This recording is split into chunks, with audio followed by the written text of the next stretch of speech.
Tani Vlog Channel.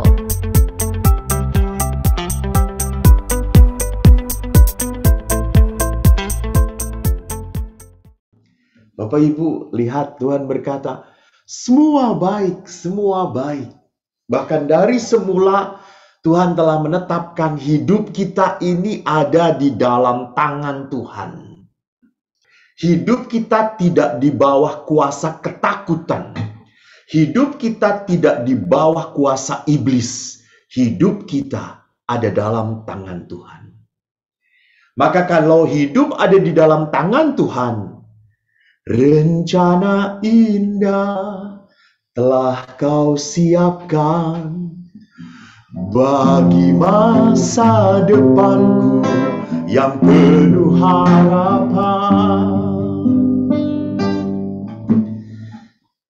Saudara-saudara kayak yang terkasih, kalau kita melihat kehidupan ini semata-mata hanya di dunia ini, hanya di sini saja, maka kematian pada saat pandemi akan kita lihat semata-mata sebagai penderitaan, sebagai kecelakaan, sebagai musibah.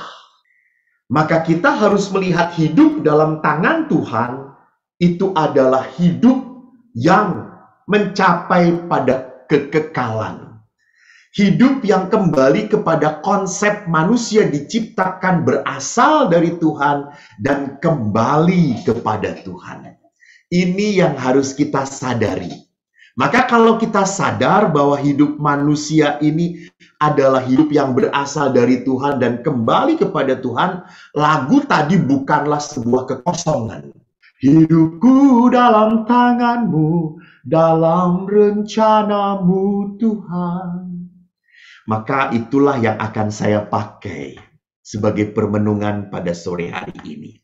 Walaupun temanya benar, hidupmu berharga, maka keberhargaan manusia itu karena apa? Karena ada dalam rancangan Tuhan. Karena ada di tangan yang sungguh baik dan murah hati. Namun seringkali iman kita, kepercayaan kita rapuh, hancur, dan kadang-kadang mempertanyakan rancangan damai sejahtera Tuhan. Mengapa manusia mempertanyakan rancangan kebaikan Tuhan? Karena seringkali kita menghadapi kehidupan tidak seperti yang kita rencanakan.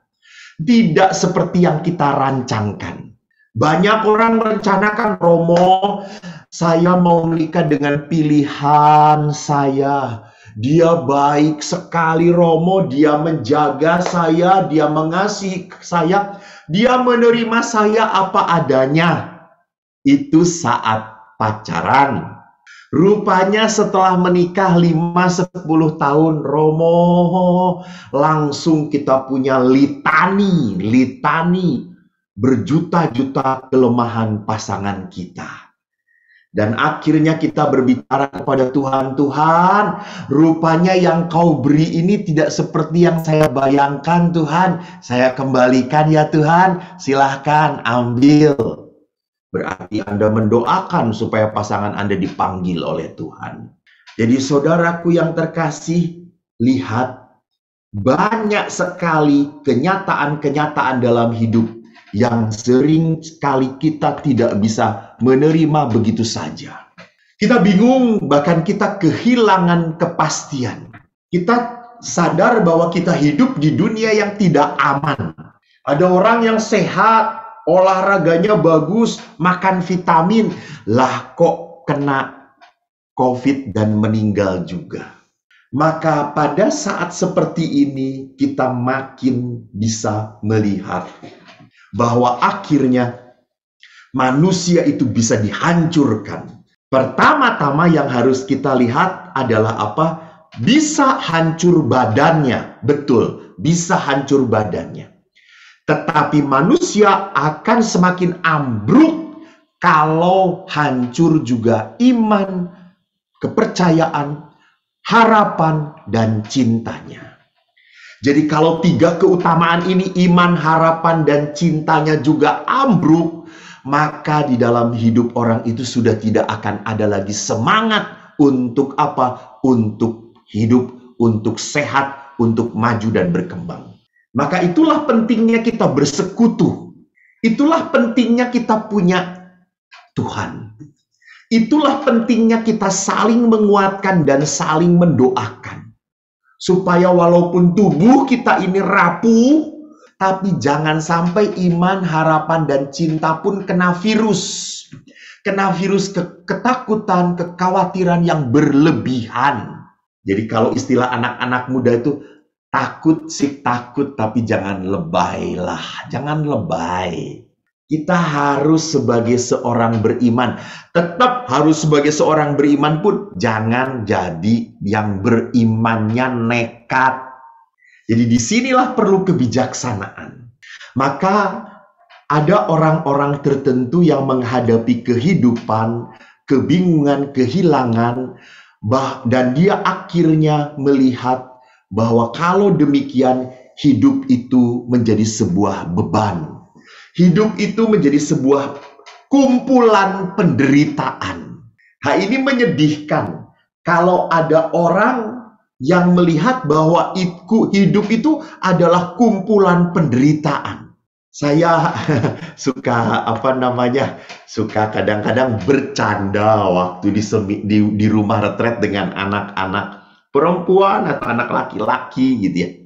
Kalau ada anak laki-laki saya tanya, siapa yang mau jadi pastor atau menjadi frater? Lalu beberapa angkat tangan. Lalu ada beberapa perempuan, siapa yang mau jadi suster? Nggak ada yang angkat tangan. Lalu saya tanya kepada yang cantik, kamu jadi suster ya? Kamu kan Katolik, ibu mama papa kamu kan rajin, kamu jadi suster ya? Apa jawaban mereka? Iya, amit-amit, nggak mau, amit-amit, kata mereka itu. Kurang ajar, kenapa? Romo suster-suster itu kelihatan wajahnya semuanya menakutkan.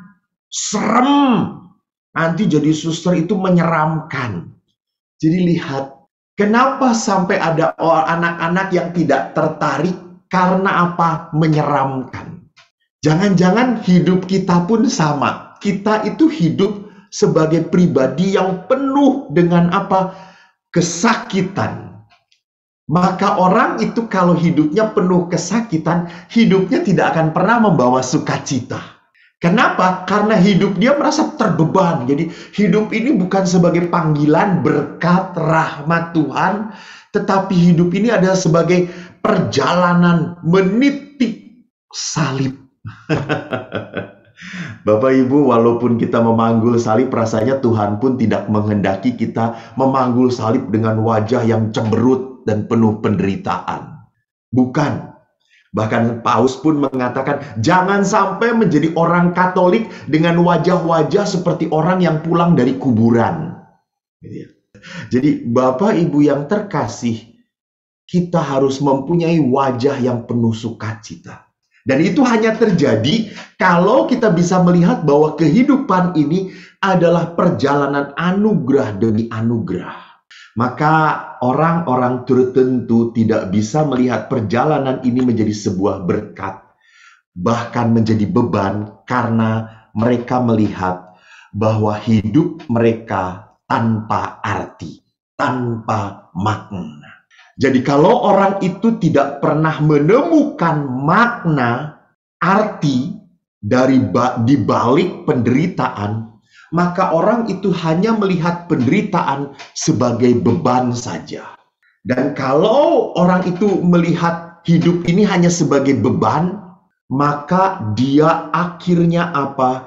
Dia akhirnya melihat kehidupan tidak pernah sebagai berkat. Kalau seperti itu, dia akan menjadi pribadi apa? Menjadi pribadi yang selalu berusaha untuk apa?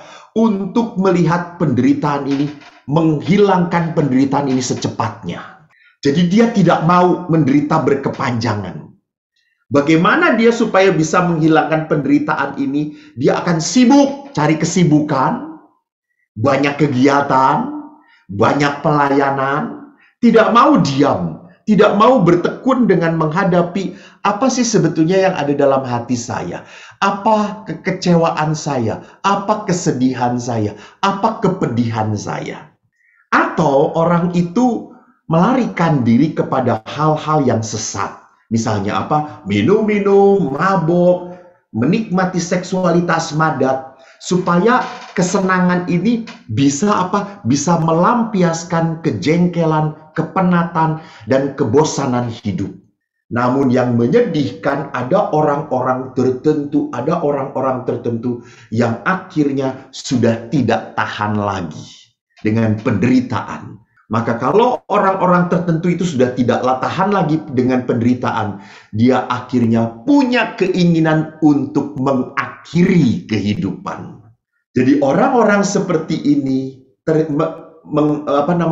kenapa sampai berbuat seperti itu? Karena dia sudah tidak tahan menderita lagi. Karena dia melihat bahwa dalam penderitaan ini mereka tidak menemukan kekuatan. Maka orang seperti ini akan menghadapinya dengan apa? Dengan kepedihan. Orang-orang ini selalu berpikir kapan penderitaan ini berakhir. Atau dia akan selalu mengeluh dan tidak akan pernah melihat bahwa di balik penderitaan ini ada berkat, ada sukacita, ada rahmat yang tersembunyi. Mungkin Bapak Ibu akan berkata, Romo ini pinternya ngomong saja. Maaf, saya berbicara karena apa? Karena ada sharing. Ada sharing yang sungguh membuat saya merasa kagum. Banyak yang berkata, Romo, pada saat nama kami disebut dalam perayaan Ekaristi, dalam rosario lingkungan, kami itu serasa menjadi bagian dari kalian. Kami tidak dilupakan oleh kalian. Doa itu menjadi imun yang membuat kami ingin sehat dan ingin sembuh kembali. Jadi lihat saudara-saudaraku yang terkasih, bahwa kita bisa tahu bahwa di dalam penderitaan ini toh akhirnya dia bisa melihat, oh saudara-saudaranya masih mengingat saya. Seorang bapak bersharing kepada saya bahwa dia adalah orang yang dulunya sangat tidak peduli dengan penderitaan orang lain.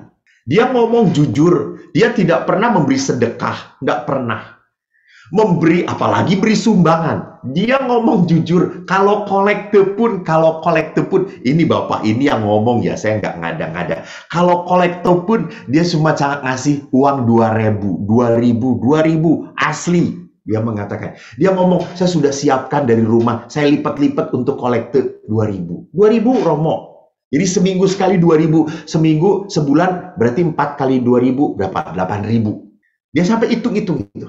Dan pada saat kena pandemi, pada saat kena COVID, dia satu keluarga kena COVID dan harus isolasi mandiri.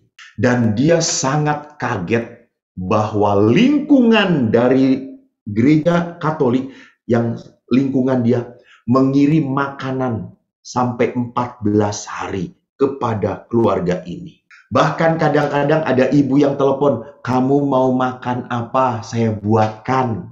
Dan pada suatu sore dia menangis. Pada saat hujan besar, dia melihat seorang ibu-ibu tua datang dan naruh di depan pintu dia makanan. Dan setelah COVID, bapak itu langsung berkata, Romo, Tuhan menampar saya. Karena COVID ini akhirnya membuat mata saya untuk berbagi berkat pada orang lain. Jadi lihat di sini, bahwa ada orang-orang tertentu yang melihat musibah itu menjadi jalan Tuhan untuk mendidik saya. Jadi tidak hanya melihat musibah itu sebagai hal yang menyakitkan, menakutkan, dan hal yang membuat saya menderita belaka. Tidak. Dan ini adalah apa? Ini adalah kemampuan seorang beriman untuk melihat di balik penderitaan ada berkat. Dan inilah yang akan saya angkat bagaimana di dalam kitab Nabi Yeremia bab 29 ayat 11-14 yang tadi saya katakan. Saya bacakan. Sebab aku ini mengetahui rancangan-rancangan apa yang ada padaku mengenai kamu. Demikianlah firman Tuhan, yaitu rancangan damai sejahtera dan bukan rancangan kecelakaan, untuk memberikan kepadamu hari depan yang penuh harapan. Dan apabila kamu berseru dan datang untuk berdoa kepadaku, maka aku akan mendengarkan kamu. Apabila kamu mencari aku, kamu akan menemukan aku. Apabila kamu menanyakan aku dengan segenap hati, aku akan memberi kamu menemukan aku. Demikianlah firman Tuhan, dan aku akan memulihkan keadaanmu dan akan mengumpulkan kamu dari antara segala bangsa dan dari segala tempat kemana kamu telah kucerai-beraikan. Demikianlah firman Tuhan, dan aku akan mengembalikan kamu ke tempat yang dari mana aku telah membuang kamu. Saudaraku, Yeremia menulis pada umat Israel, di mana pada tahun 580 sebelum Masehi, Yerusalem hancur dan bangsa Israel dibuang. Dan pada saat mereka berada di tanah pembuangan, mereka putus asa. Mereka merasa bersalah, mereka merasa karena mereka sudah mengkhianati Tuhan. Mereka tidak menyembah Allah, malah menyembah Baal, malah menyembah dewa-dewa asing. Dan akhirnya mereka meratap. Lihat di dalam Mazmur 74, 79 bahwa bahkan dalam kitab Nabi Yeremia 56 pun muncul seperti itu. Dan di tengah-tengah ketakutan, di tengah-tengah kekacauan, di tengah-tengah kegalauan batin mereka, Yeremia hadir dengan antusiasme yang penuh harapan. Hadir sebagai seorang nabi yang penuh kepercayaan. Maka lihat, bagus sekali kata-katanya. Saya kembalikan, lihat. Apabila kamu berseru, datang untuk berdoa, aku mendengarkan kamu. Apabila kamu mencari aku, kamu akan menemukan aku. Dan apabila kamu menanyakan aku dengan segenap hati, aku memberi kamu menemukan aku. Jadi perhatikan bahwa Tuhan itu bukan Allah yang menutup dan menghindari penderitaan manusia. Selama manusia datang kepada Tuhan, Tuhan selalu ada di situ. Maka tidak aneh kalau di dalam Injil Matius, Yesus sendiri berkata, datanglah kepadaku kalian semua yang letih, lesu, berbeban berat. Aku akan memberikan kelegaan kepadamu. Jadi, saudaraku yang terkasih, lihat bahwa tadi saya katakan manusia kita menghadapi penderitaan. Jadi, tubuh kita boleh kena virus, boleh. Tetapi saya mengingatkan, jangan sampai iman, harapan, jiwa kita hancur karena virus, ketakutan, kegelisahan yang berlebihan. Maka di sini kalau kita tadi berkata bahwa kita ini punya hidup yang berharga di mata Tuhan. Betul, betul. Hidup kita berharga di mata Tuhan. Tetapi pertanyaannya adalah apa?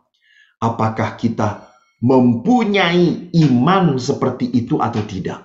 Mempunyai iman seperti Nabi Yeremia atau tidak?